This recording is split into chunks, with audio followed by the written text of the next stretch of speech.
John McClain of the Houston Chronicle. How are you, John? Rich, I'm doing great. How are you? I am doing fine. How much should we read into Deshaun Watson's performance last night? He looked really good for a rookie playing his first game. He threw the ball away, didn't force it into coverage. He didn't have a turnover. He overthrew some receivers, but that's not surprising to people that have been watching him in the off-season program in the first 2 weeks of preseason, training camp. Well, Tom Savage was no slouch himself, 9 of 11, 69 passing yards. Handicap what's going on there with the quarterback situation in Houston, please. Savage is a starter. He was 9 of 11, 69 yards, 92 rating, got off to a bad start. His pass protection was awful. They went to a no-huddle, rolled him out. He took him straight down the field for a touchdown, went to the bench. Watson came in. Lots of fans, Rich, came up from Clemson, and people were excited to see him because he's an exciting player, but he is strictly the backup. He's taking every second-team snap.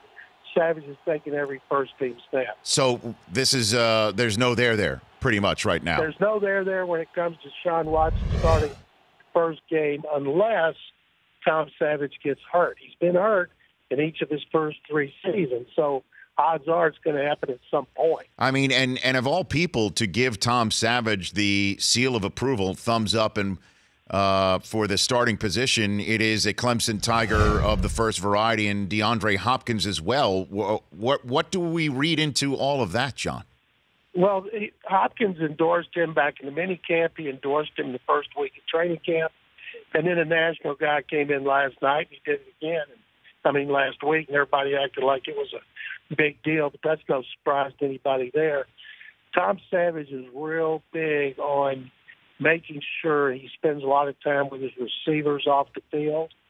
And even Deshaun Watson talked about how they're best friends, how they hang out away from football. Savage is real big on that, Rich, and that's part of being a leader. He knows the system inside out. The players respect him because he's paid his dues.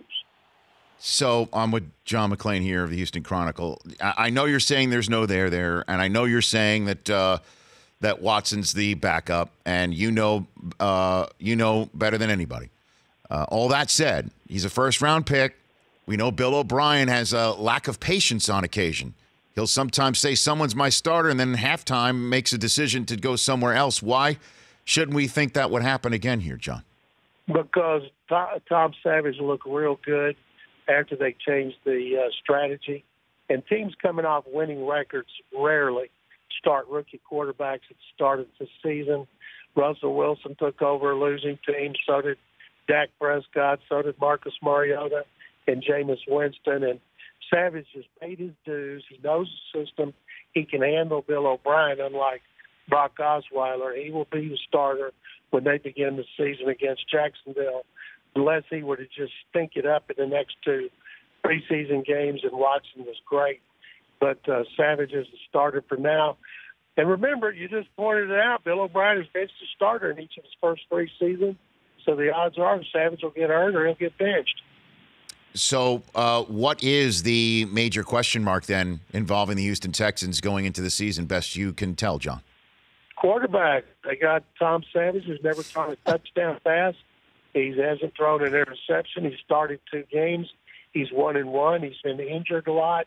And so it's all about the quarterbacks. Rich, they got what they need to win the division for the 5th time in 7 years, 3 years in a row. I don't think they're a Super Bowl contender because you're in the AFC. But they got a chance to at least go farther in the playoffs if they could finally get some production and some consistency quarterback. A few more minutes here with John McClain of the Houston Chronicle. I've got Brian Cushing on the show tomorrow. How is he, J.J. Watt, Jadeveon Clowney, all those who were banged up last year? How are they looking? J.J. Watt played the first series. When he's healthy, he doesn't play. Bill O'Brien said every player's healthy, he's going to play in this game. Watt played 1 series. They practice twice, gets a day off. Everything they're doing is designed to have him 100% for the Jacksonville game. Clowney's in really good shape. They list him at outside linebacker. He played that a lot last night, but people still consider him more of a defensive end. Cushing, very underrated last year, run stopping and in coverage. Pro Football Focus pointed out he was one of the top inside linebackers in both. And he's told us, and he'll tell you, Rich, the older he gets, the more excited he gets to play. Well, you are, as you know, not short on opinions. Our poll question today is who wins the AFC South. I voted for the Tennessee Titans. I feel like they are ready to roll. They could take a major step forward. I love their quarterback. I love everything that they're doing there.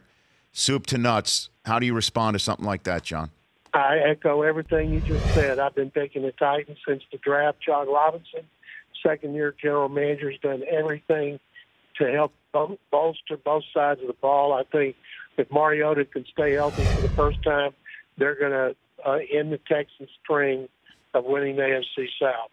Yeah, I'm with you, too. I just love their running game. I love their attitude. I love their line. I love their quarterback. I love Dick LeBeau. There's just so much pointing upward in Tennessee. It's just – and then Luck, who the heck knows with him right now? What can you tell me about his readiness, best you can tell, John? It's scary. It's scary. I've known Andrew since he was a sophomore in high school.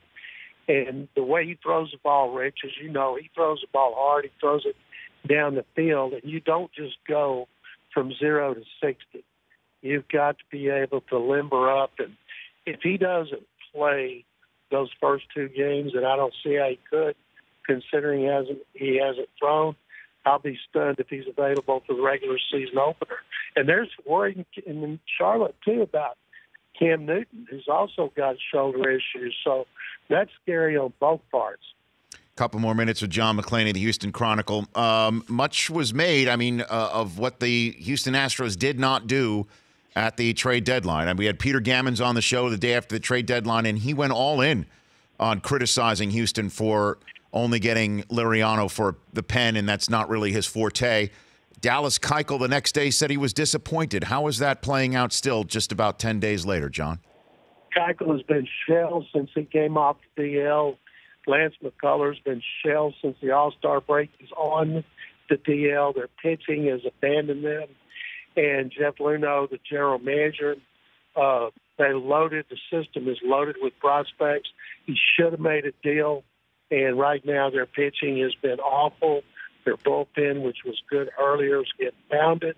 And as you know, Rich, in the playoffs, it's all about the pitching, and it's too bad because they've had a great season. They're exciting to watch hitters, even though Carlos Correa has been out. George Springer just came back. But, man, I just stunned that Luhnow did not make a deal for at least a starter and a lefty in the bullpen besides Liriano, who has basically been awful. So do you think that it might be so desperate that they can just swallow and just cough up the cash to get Verlander in some sort of a waiver acquisition and just pay the money, bring Verlander to Houston and try and win now and pay, essentially, for the pitching? I'd love to see that because that's a 2-for-1 deal from him and his wife.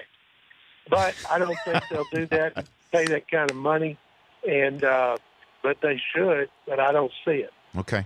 And last thing, John, who's more dangerous, you on Twitter watching the Texans or Baylor struggle, or the mother of dragons atop her dragon against the Lannisters, John? The mother of dragons breathes fire, and she takes out everybody in her path. That's not going to happen at Baylor, even though Matt Rule is a terrific coach. I can't wait to see what he can do, and I'm just getting warmed up on Twitter. You're a great follow, John. You just you never do you ever hover before you hit send sometimes? Never. That's why it comes out the way it does. Okay. And you enjoying the Game of Thrones? I've seen every episode. I thought last week as good a battlefield scene as I've ever seen. Agree. That was badass stuff. John, thanks for calling in. Appreciate it. Rich, my pleasure. Thank you for having me. You got that, John McClain, the one and only of the Houston Chronicle, here on The Rich Eisen Show. The Rich Eisen Show, weekdays at noon Eastern on radio stations across the country and audience. If you like that, please download our app. There's lots of fun things there other than just more of the videos you just saw. You can call us from the app. You can email us from the app. Just download it. Trust me, you'll enjoy it.